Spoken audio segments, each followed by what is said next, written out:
welcome to Moving Kentucky Forward.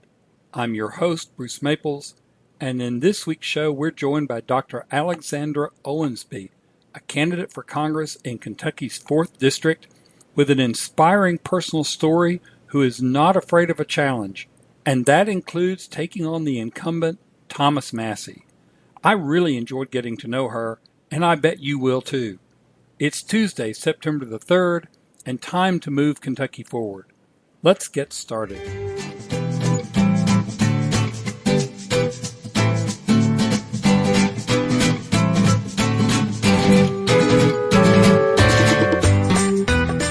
We're here today with Alexandra Owensby, who is running for Congress in the 4th District, opposing Mr. Massie.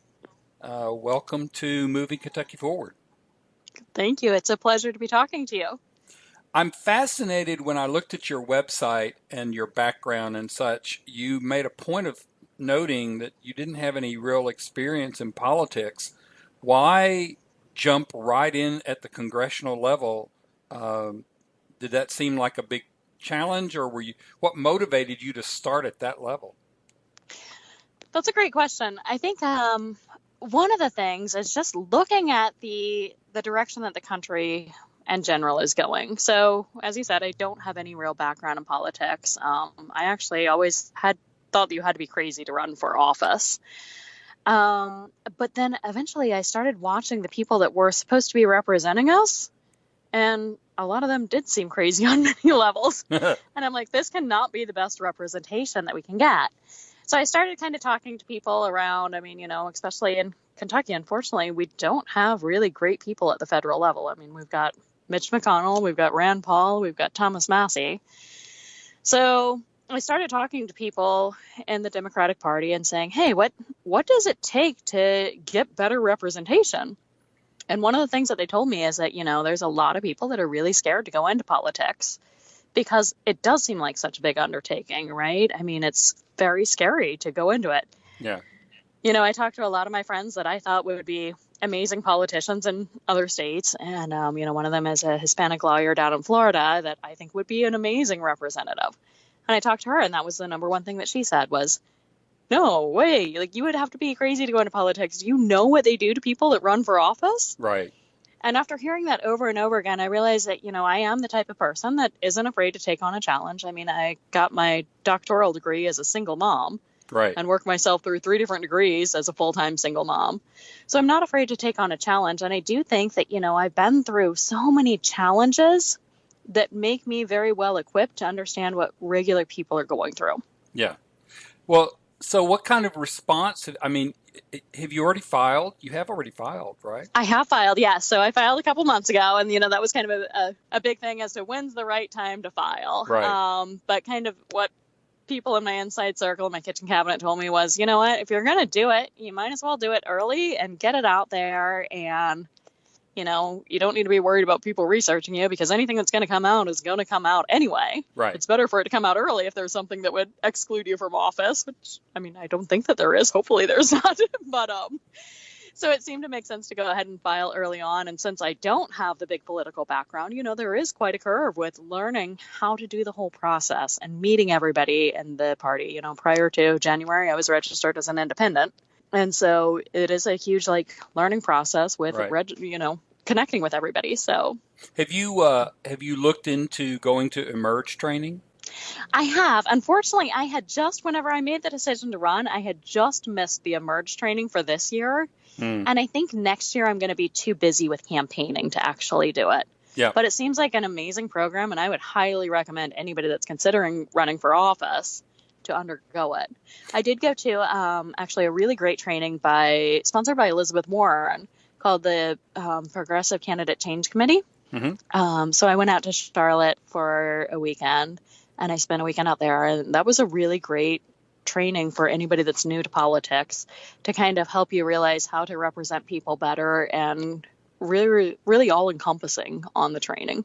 Good. So what kind of response have you gotten? 2 things. What response have you gotten from the party people officially in the party in your area or in the state And what response have you gotten from people on the ground and active? Yeah, so it's been overwhelmingly positive. Everybody's so excited to see somebody that, kind of isn't an established politician jumping in and kind of trying their hand at things. Everybody's been incredibly supportive in all the different counties. I've had sit-down meetings with a lot of the different representatives there.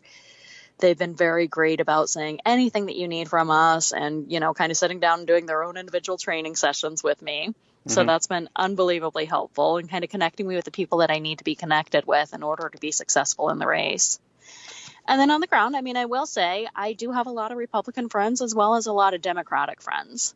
I think that the majority of the American public kind of falls somewhere in between the lines. And right now, politics are so polarizing with trying to pit, and I think it's something that the politicians really do on purpose to try to pit like one party against the other party. Right. Because if we're fighting each other, then we're not fighting for what's right for America, because we're so busy saying, oh, you shouldn't do this, you shouldn't do that we don't come together and find the common ground that we really need to move America forward. So I have had a lot of really good responses from people because they feel like I'm a good representative that can help find common ground and bring people together. Well, let's talk a little bit about the common ground thought. I looked at your platform, and you start out with healthcare, which makes perfect sense, particularly with your background. And I really like the point that you make about we need to get doctors and nurses into Congress to help figure out what we're doing here. I really like that point. And then you go on to talk about real representation, which you have mentioned about people, everyday people, so on and so forth, and then public education. Would you say those are the three sort of main things in your in your campaign? If somebody was to say, well, what's the big thing that you're running about, what would it be? And, there's so many issues. It's so hard to say exactly what it is. I do think, kind of the real representation, getting the big money out of Washington is one of the biggest things, because that comes down to so many different levels. Whenever you get people in place that actually realize what it's like to be a working or middle class American citizen, that's whenever you start getting programs in place that are actually going to benefit people and help people get out of the wealth inequality gap, right? Help people escape the cycle of poverty, because right now it's so hard to do. And that's one of my big things is, as a single mom, I put myself through 3 different degrees and I ended up with a doctorate in nursing practice. So it's one of the most highly respected professions out there, but I still have so many student loans that honestly, I was almost better off as a single mom, as a registered nurse with a bachelor's degree, getting public assistance. Yeah. And I think until we get politicians in Washington that understand the barriers that keep people on public assistance, we're never going to fix that broken system. So, I just think that that's something that kind of encompasses so many different factors, right? It encompasses education, because that's where it starts. If you don't start out with public education and supporting public education, these people don't have a chance to get educated and to eventually break the cycle of poverty. Healthcare is a huge part of that as well. I sit in my office because I have a small outpatient practice, and I have people come in all the time and they talk to me and say, my Social Security has been cut. I need to choose between food and medicine. So I'm not going to get the medicines that you prescribe for me because I can't afford them. And that's a huge issue, as well as, kind of the broken healthcare system in general. We have people that sit in our hospital because right now there's a kind of pay one price system in place at the hospital. So if somebody comes in for a stroke, the hospital gets X amount of money, no matter how long they're there for. And so what ends up happening is that these people that need to go to rehabilitation, it usually takes about 3 days for their insurance company to approve them to go to rehab. So they sit in the hospital literally doing nothing and at risk for being in the hospital for blood clots, not getting any kind of real intense therapy, and possibly other diseases that you would get from just being in a hospital setting. And so, there's so many things that are broken about our healthcare system. And I think that's a very bipartisan issue, right? Everybody agrees that our healthcare system is broken. Obamacare certainly did some amazing steps forward, but that in itself was not a sustainable system either. Obviously, underneath the Trump administration, we haven't come up with anything better. So I think that this is an issue that's going to be at the forefront for the next few years until we get it ironed out. And I think until we get people in there that have really been on the front lines of healthcare, it's going to be impossible to fix it. I noticed on your website that you made a strong point about Second Amendment. Talk to me a little bit about that. And it's interesting, actually, that we would talk today about this, because I'm not sure if you're aware or not, but there's a big thing in Kentucky today. All of us parents got emails yesterday from the state of Kentucky or school systems, wherever we're at, basically saying that there was an FBI was aware of a threat against a school in Kentucky today. Non-specific school. It was an unsubstantiated threat. And then I think it's another state tomorrow as well. And so all of us got emails from our school district assuring us that even though this, unsubstantiated threat was out there, it was safe to send our kids to school today. Right. And so all of a sudden, it becomes this huge discussion between all the parents about what do you do? Because we all know that gun violence is an epidemic in our country, and it is scary, and it is a very real threat. And the fact that as parents, we all of a sudden have to make this decision, do you send your kid to school today? Knowing that, I've heard people talk about the fact that your kid's more likely to be injured or killed in a car wreck than they are going to school, which is absolutely true. But if you know that there is even an elevated risk of sending your child to school on a certain day, would you do it? Right. And it's an interesting, kind of dilemma that we all had to face whenever we got that email yesterday. And so I do think, I absolutely think people should be allowed to own guns. And I don't personally have a gun, but I can't say that I would never want to have one. And I think, in order to protect the Second Amendment, what we have to do is we have to make it safe to own guns. And I think that starts with allowing research again. Obviously, as a healthcare professional, I'm a firm believer in evidence-based research. So I think, the decision to stop allowing the CDC to investigate gun violence and prevention was a shame. And I think that's the very, very first step that needs to be taken. Because the reality is right now, we don't know what it takes to stop gun violence. I think everybody agrees we need to do things to stop it, but nobody really knows exactly what that looks like and what's going to be successful versus what isn't going to be successful. When you mention that with people, do they realize that the CDC is prevented from doing that research? I think some people do. I think that they don't know all the ins and outs of it.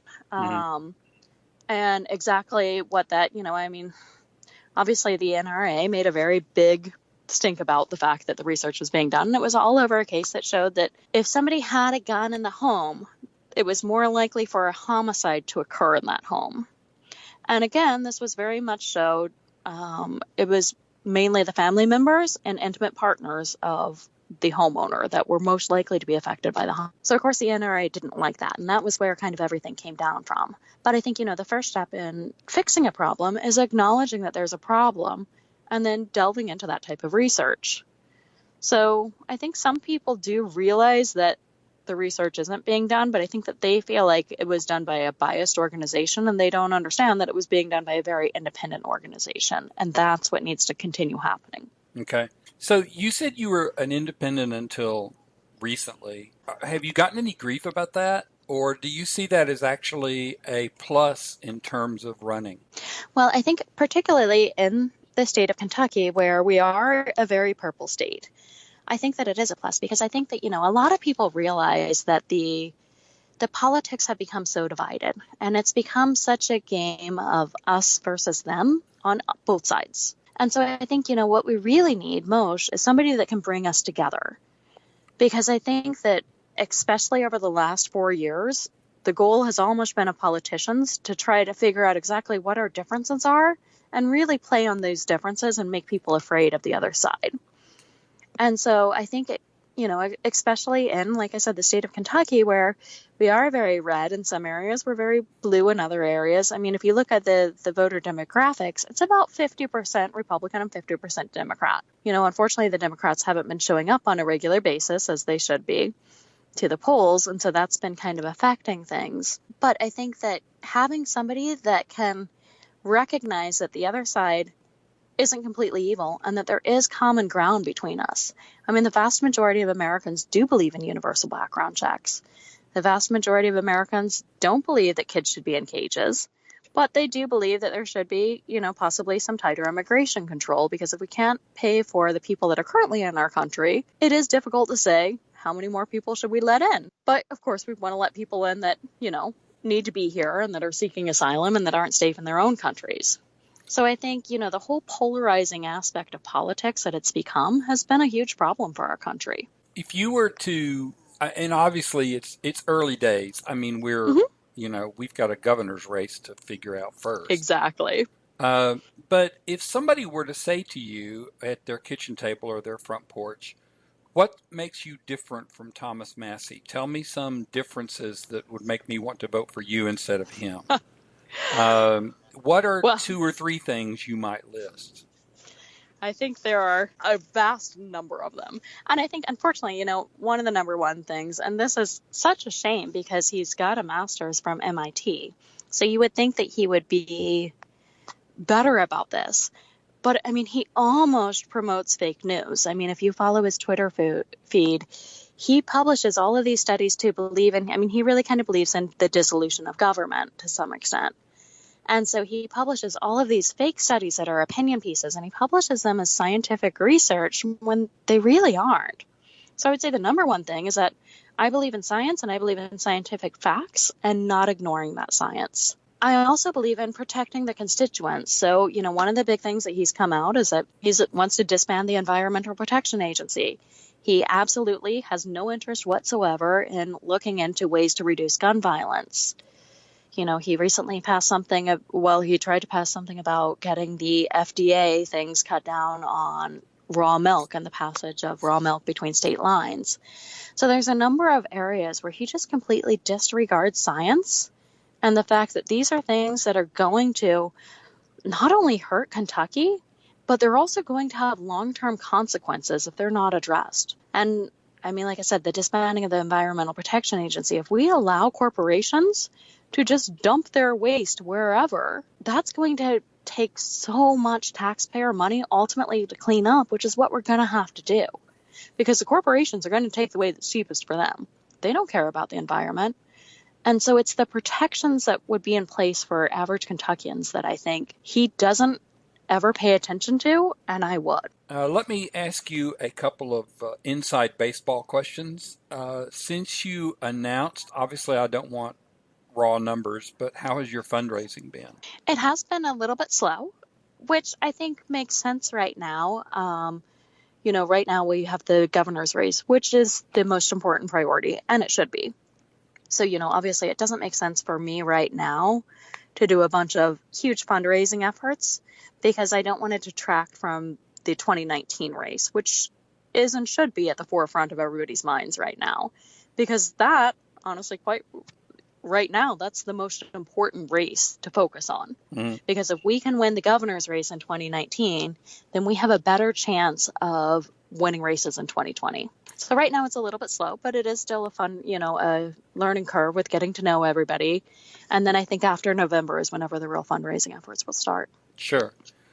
So since you weren't able to go to Emerge training, but you did go to the other training by the PCCC, I'm sure they talked to you about, staffing and organization, so on and so forth. Do you have a campaign manager yet? I do not have a campaign manager yet, no. I have a couple people that are kind of helping me out along the process, and I've got a good kitchen cabinet. Yeah. I've got a press director who you talk to. Yeah. But, kind of a lot of the, again, the very influential people are still focusing on the November races as they should be.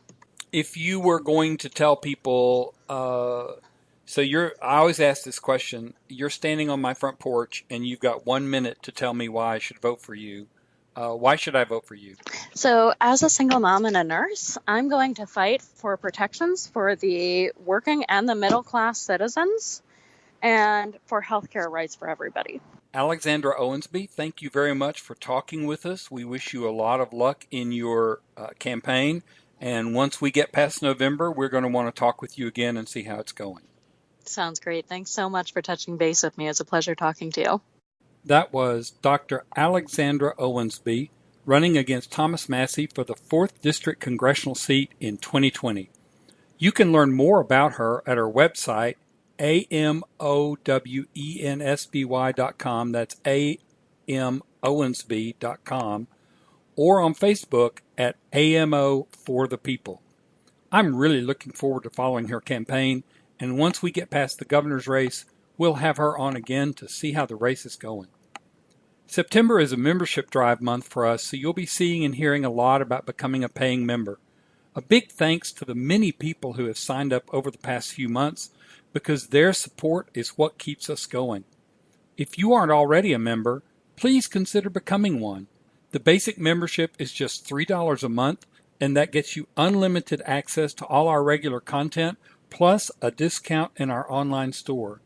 Become a member today so that you can get more out of Forward Kentucky, and so we can do even more for you. That's all for now. See you next week.